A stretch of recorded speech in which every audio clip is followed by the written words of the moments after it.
What is this? When I got home from my work assignment abroad, my room was empty. Oh, the useless wife who went on a trip abroad is finally back. I turned towards the voice coming from behind me. I saw my mother-in-law grinning. What's going on? I cleaned out the trash. I threw out all your things. I was stunned. How could you do that? This is your punishment. You're a housewife, but all you do is play around. This is my apartment now. Do you get it? You've nowhere else to go now. Leave immediately. You don't seem to realize how serious this is. Disgusted, I ignored my mother-in-law's laughter and began dialing a number on my phone. Hello? Yeah, sorry, actually, my husband's mother. As my mother-in-law listened into my conversation, her face became increasingly blue. She seemed to finally realize how bad what she had done was. No way! That much money? Please forgive me! I smiled and thrusted my phone at my mother-in-law. Here you go. It's time for you to get your punishment. When my husband Joseph and I got married 6 months ago, we moved into our current home. I work from home. I met Joseph in university. We continued dating after graduating, and eventually we decided to get married. Joseph is a calm and kind man. Unfortunately, because of that, he could be indecisive and a bit of a pushover. That didn't bother me before we got married, but after getting married, I began to wish he'd be a bit more serious. Joseph's mother is a very loud and pushy person. She's someone who likes flashy things and has a particular fashion sense. If I was to ever hear her calling my name in the streets, I'd definitely pretend I don't hear her. After we moved, my very particular mother-in-law began visiting our home every day. She came up with all sorts of reasons to come over and stay until it became dark out.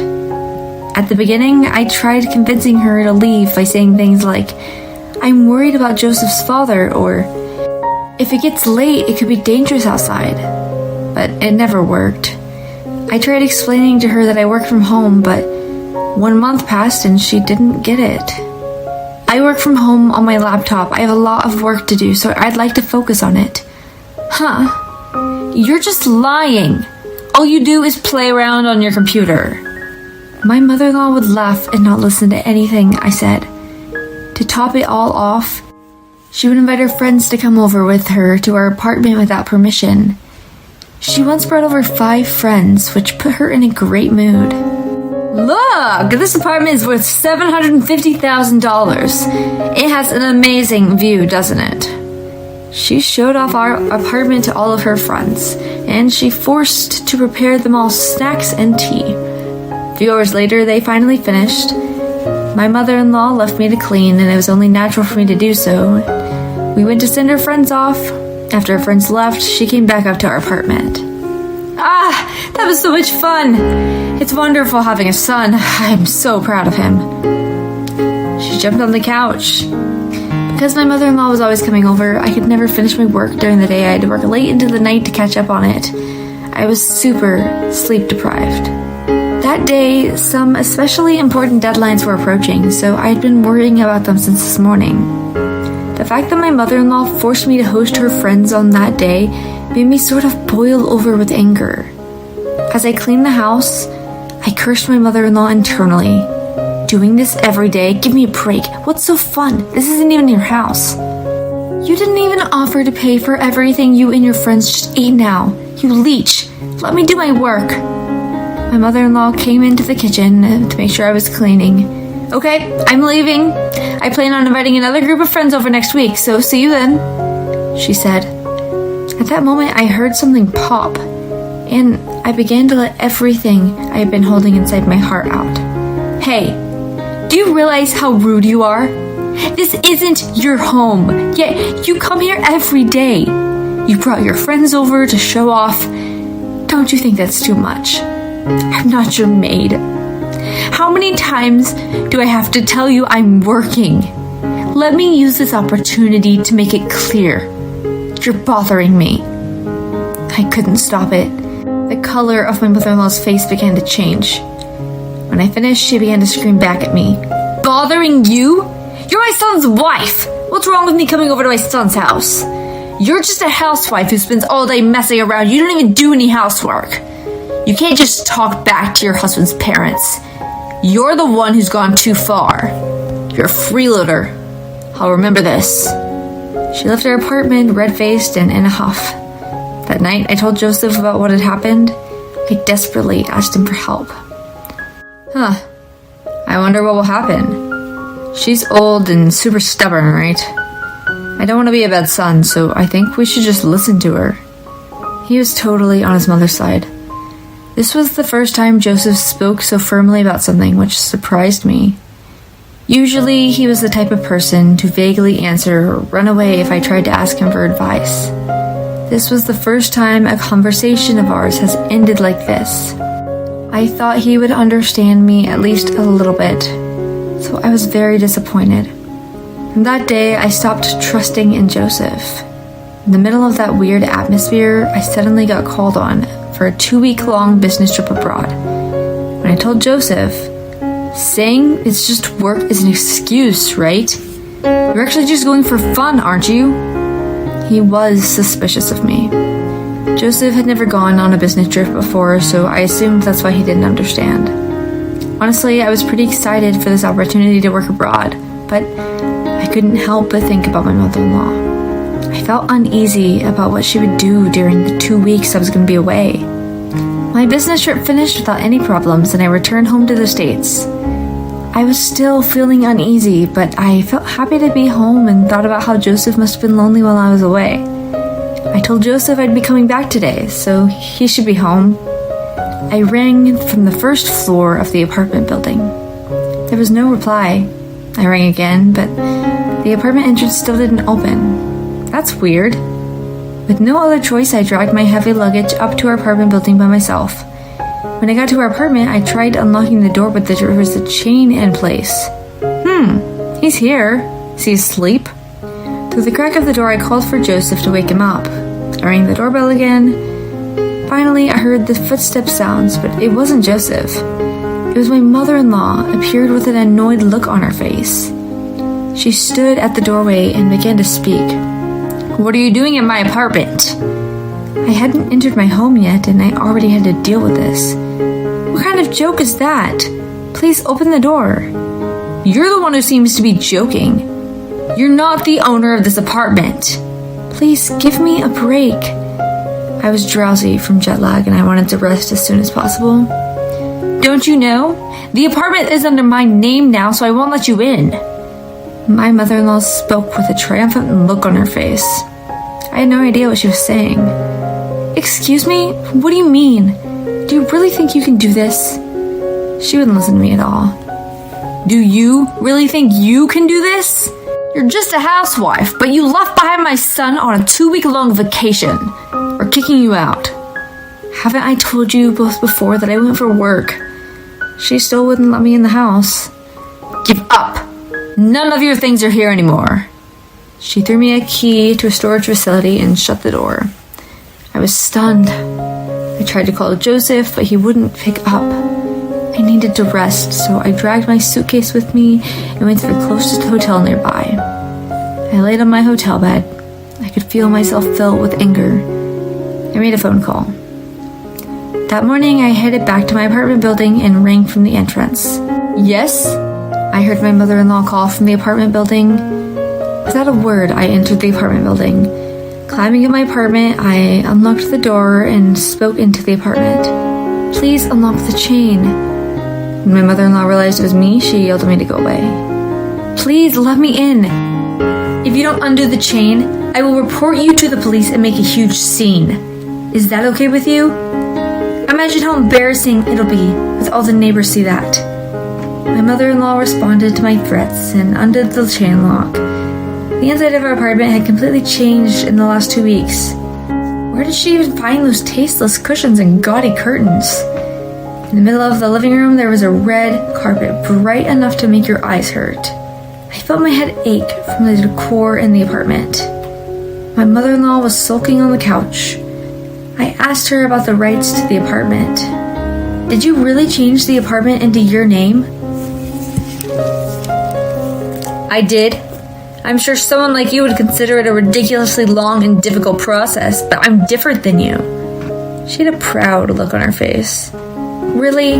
It's not easy to do, is it? Where did you do it?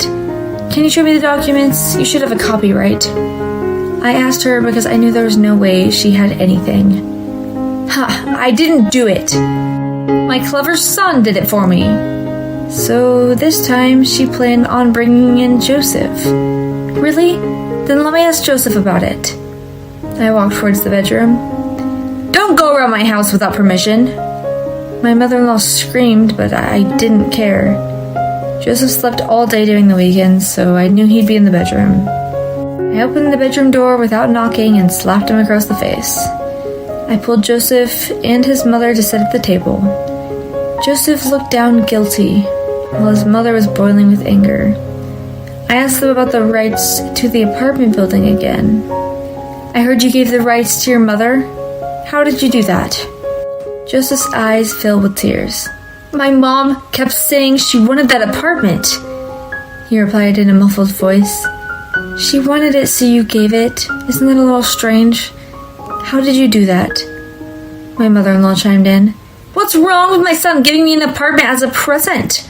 All that matters is that he did the paperwork. She laughed, satisfied with herself. Joseph gave a cold glare and began calling someone on the speakerphone. What are you doing? My mother-in-law said in an annoyed voice. The call connected. I'm sitting with the two of them. I'll leave it to you.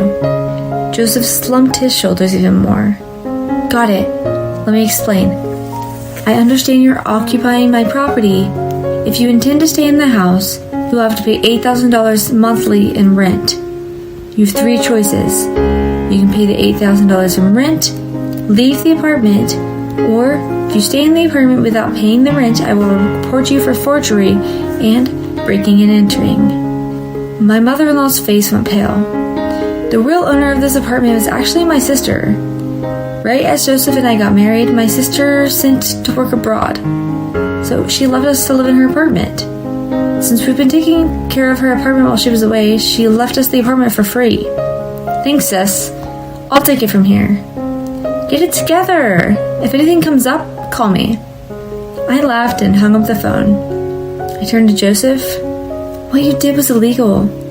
Why don't you explain everything to us? At last, Joseph began to speak.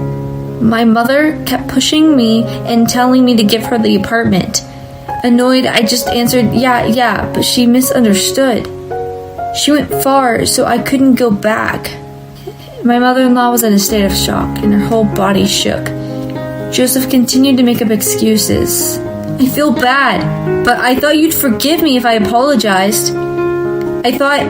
I asked your sister if my mom could take care of the apartment. That would sort of everything out. My mother-in-law finally understood what was going on. No, I won't leave. No way, I refuse. She began to throw a temper tantrum as if she was a small child. I pulled out the final card up my sleeve. Does Joseph's father know about this? My mother-in-law froze. Her tears and temper were obviously just all an act. At that moment, the doorbell rang. Nice timing. It was my father-in-law. Last night, after calling my sister, I had actually also called my father-in-law. Turns out that my mother-in-law ran away from their home because her husband had said he wanted to divorce her. The reason she had huddled herself up in our apartment is because she wanted to escape his demands for a divorce. Being in their home was tough on her, so she spent as much time as possible in our apartment. Four of us sat down together and began to talk. I'm sick and tired of you. It's divorce. Didn't I tell you I didn't want to? This wasn't going anywhere. I decided to encourage my father-in-law. I pulled out my phone and showed my mother-in-law the photo. It was a photo I took around a month ago when I happened to go to the spa and see my mother-in-law with another man. She was far away from me, but I immediately recognized her from her horrible fashion sense. With this piece of evidence against her, she couldn't run away anymore. After accepting the divorce, she turned to Joseph. Joseph, I will take care of you, so I can stay with you, right? She tried to convince him. Joseph was so shocked to see the photo of his mother with another man that he didn't even notice she was talking to him. I was overwhelmed by how selfish she was. Joseph doesn't have a job or a house. The reason he goes out every day is because he's job hunting. You really know nothing about your son, even though you're here all day. My mother-in-law trembled out of frustration and shock. Also, you're jobless? Don't make fun of my son. Then let me surprise you with something else. I can't tell you the full details about my job, but I'm a shadow writer. I make over $75,000 a year. You're assumed I'm spending all day and playing around, but I make a lot of money. Since I worked at a ghostwriter, my work was pretty confidential. You hid this from me! No way, you must be lying! My mother-in-law finally accepted the truth and realized she couldn't fight back anymore. After all of this, I had lost my trust in Joseph, so I told him I wanted a divorce. He and my mother-in-law moved out of the apartment, and they left Joseph begging to give him another chance, but I refused. Joseph had no choice but to agree to the divorce, so our marriage came to an end after only 6 months. We had no property to divide or anything. Joseph just had to leave. Around the same time, Joseph's parents also officialized their divorce. Getting divorced really invigorated my ex-father-in-law, and now every day is like a celebration for him. Joseph and his mother were both unemployed, so they couldn't rent a new apartment. They had to rely on some relatives that let them use a really run-down apartment they owned. I made sure to claim rent and utilities for my mother-in-law for the 2 weeks that she lived here in the apartment that I was away. Joseph's father also claimed monetary damages from her. In order to pay off everything, Joseph and his mother began desperately working part-time. My ex-mother-in-law, so I'm sure I'll no longer be able to recognize her from afar. Though I had caused my sister trouble, she laughed and joked and said that I better take care of myself in her apartment from now on. From this experience, I relearned that it only becomes meaningful to get what I want after I put in my own effort to obtain it.